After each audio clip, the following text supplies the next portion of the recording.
अजय जी भाजपा कहां से आ गई? अजय जी भाजपा कहां से? आप अपनी बात का जवाब दो, भ्रष्टाचार पर जवाब दो, भाजपा क्यों लपेट रहे हैं? अनिल जी, मैं आपका बात आऊंगा। नहीं अजय जी, आप अपनी बात का जवाब दो। नहीं, आप अपनी बात का जवाब दो, भाजपा का गलतियां निकालिएगा। ठीक है कुमार विश्वास जी, कुमार जी, ये कौन साहब बोल रहे हैं? इनसे कहिए जब इनका नंबर आए, एंकर आप हैं, मुझे अपनी बात रखने दीजिए। ये बीच में इंटरप्ट ना करें और इन्हें ऐसी डिबेट नहीं करनी। अनिल गोयल प्लीज, आप बीच में ना बोले। अनिल गोयल प्लीज, अनिल गोयल आप बीच में ना बोले। अनिल गोयल प्लीज, आप अपने टाइम पे जवाब दीजिएगा ना अनिल भाई। अनिल गोयल प्लीज, जो देश के लोगों को जो आप दिखा के बुलवाना चाहते हैं, मैं ये काम नहीं करूंगा। आप भाजपा के हो या अंतरराष्ट्रीय भाजपा के हो, आप किसी के हो, मुझे फर्क नहीं पड़ेगा। मुझे जो बोलना है मैं बोलूंगा, आपसे परमिशन नहीं लूंगा मैं।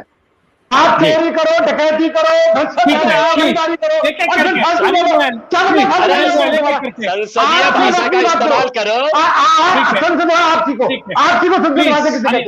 संसदीय भाषा का इस्तेमाल करिए, बुजुर्ग हो आप, अपनी हैसियत देखिए। अरे आप अपने आप को देखो ना कैसे बोलना है। अनिल जी मुझे मत समझाइए मैं क्या बोल रहा हूँ। मुझे मत समझाइए, मुझे मत समझाइए मैं क्या बोल रहा हूँ। आप नहीं तय करेंगे, ये एंकर तय करेंगे। You are not anchor, who are you? ठीक है, ठीक है, आप गलत नहीं बोलेंगे, आप गलत नहीं बोलेंगे, आप ठीक बोलो। आप देश को बर्बाद कर दिया, देश को बर्बाद कर दिया, किसानों को बर्बाद कर दिया, और 28 लोग पहली बार ऐसा हुआ। 1 मिनट सुन ले कि शमशान से लाशें खिल गई। यूपी में हो रही है क्या? हमने मांग करी कि मुख्यमंत्री इस्तीफा दे। डिबेट का विषय क्या है? समय बर्बाद मत करो, समय बर्बाद मत करो, डिबेट के विषय करो और उत्तर में बात करना। हमने बात करी कि उत्तर प्रदेश के मुख्यमंत्री इस्तीफा दें। आप अपने डिबेट की बात करो। हमने मांग करी कि एमपी इस्तीफा दे। जो मुद्दा है उससे बात करो, आप मत भटको। श्रीकांत जी, सही मायनों में महाराष्ट्र सरकार पूरी तरीके से घिर चुकी है। महाराष्ट्र सरकार का सबसे चहेता अफसर था, और जब तक इनकी आपस में ट्यूनिंग थी, पैसे आ रहे थे जा रहे थे, तो वो सबसे बढ़िया था। और आज मैं एक सबसे बड़ी बात किया कि जब एक डिपार्टमेंट का, पुलिस डिपार्टमेंट से 100 करोड़ रुपए ये एक जगह से मांग रहे हैं, तो प्रश्न खड़ा होता है कि इनके सारे मंत्री किस किस डिपार्टमेंट से कितने कितने पैसे की रंगदारी वसूल कर रहे हैं। इसको रंगदारी कह सकते हैं, हफ्ता कह सकते हैं, महीना कह सकते हैं। आज ये अपने आप को महाराष्ट्र विकास आघाड़ी पार्टी के रूप में चुनाव शासन कर रहे हैं। इसका नाम दिया जाने भ्रष्टाचार विकास आघाड़ी पार्टी, यानी महाराष्ट्र में भ्रष्टाचार को चरम सीमा पर लेकर गए। और ये बड़ा दुर्भाग्य है कि मेरे पूर्व दोनों वक्ता, चाहे अभय वर्मा जी हो और चाहे जितेंद्र जी हो, विषय को भटकाने के लिए कभी यूपी, कभी बिहार, कभी पंजाब, कभी कहीं। भाई निश्चित तौर पर आपके ऊपर आरोप है, गृह मंत्री है, गृह मंत्री अंदर पुलिस है, और आप उसका रिजाइन देकर के सरकार आपकी रहेगी। आप गृह मंत्री रिजाइन देकर बैठ जाएं, दूध का दूध पानी पानी होने दे, और जिस अफसर की गलती है उसको आप सजा दें, लेकिन आप सच्चाई को बाहर आने दें, आप सच्चाई को बाहर आने दें। और निश्चित तौर पर पूरे देश की जनता ने ये देख लिया है कि किस तरीके से, किस बेशर्मी से ये गृह मंत्री को बचाने की बात करते हैं। शरद पवार का कोई स्टेटमेंट होता है? अनिल गोयल जी, ये मुझे बताइए, शरद पवार जी का जिस पे नाम है वोरा कमेटी की रिपोर्ट है, आप लोग महाराष्ट्र में जब चुनाव लड़ते हैं तो कहते हैं कि मैं वोरा कमेटी की रिपोर्ट लागू करूंगे, हम उसके पब्लिक डोमेन में लाएंगे, मीडिया तक लाएंगे। अभी आप उसका लागू नहीं करते, आप उसका फायदा नहीं, कोई अंदर खाने डील है क्या शरद पवार के साथ, मोदी साहब? शरद पवार ही खुद अपने में कंफ्यूज है। पहले दिन कहते हैं बहुत गंभीर आरोप है, फिर जब गंभीर आरोप है और निश्चित तौर पर उनको हटना चाहिए, आज वो हट धर्मिता से कि हम नहीं इस्तीफा देंगे, हम नहीं हटाएंगे, ये निश्चित तौर पर जनता के जनादेश का विरोध है, जनता के जनादेश का अपमान है। आप राष्ट्रपति शासन जब लगा रहे हैं,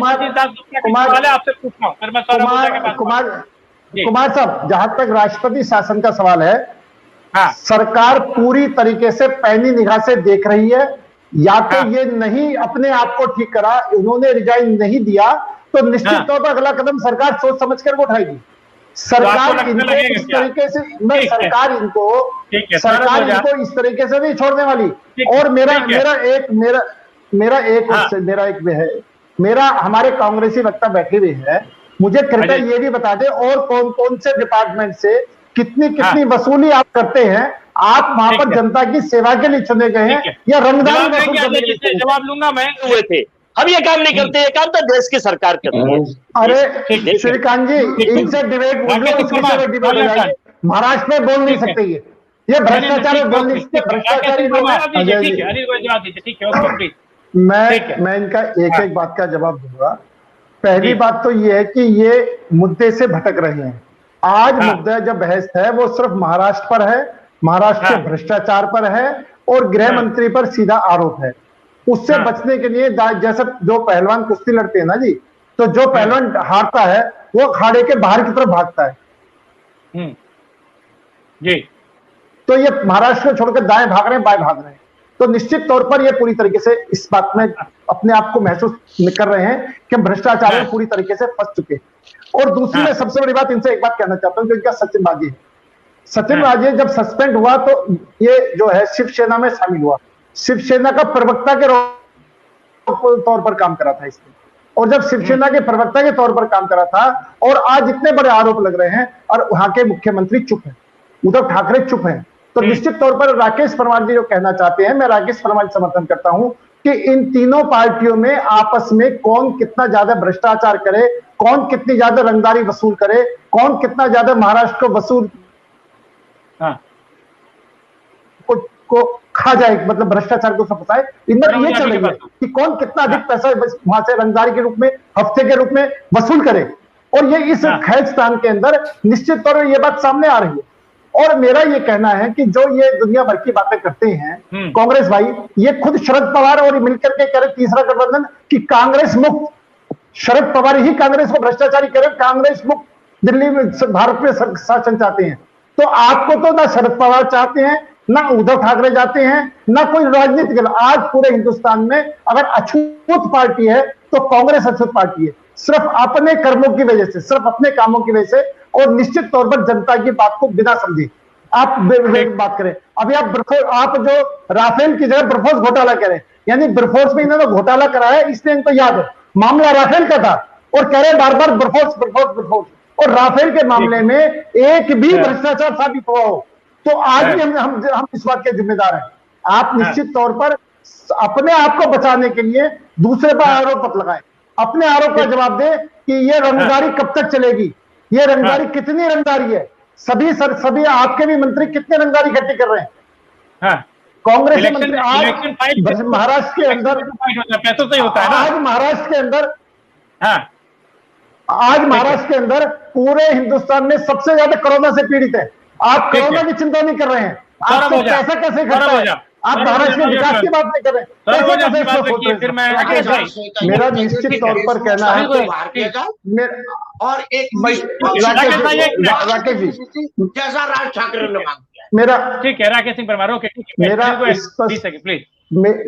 मेरा स्पष्ट कहना है कि गृह मंत्री को फौरन हटाना चाहिए, बल्कि सस्पेंड करना चाहिए निश्चित तौर पर।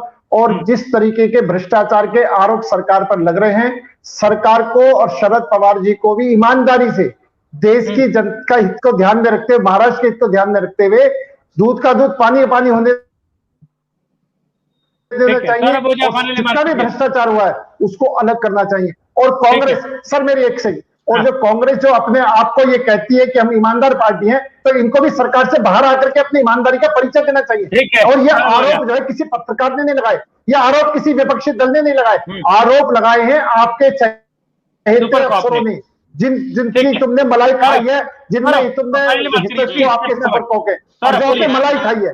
तो निश्चित तौर पर आप भी नैतिकता के साथ ईमानदारी की बात करते हैं, सरकार से बाहर तब बात बन गए, आप उसके अंदर पैसा मिली भगत करके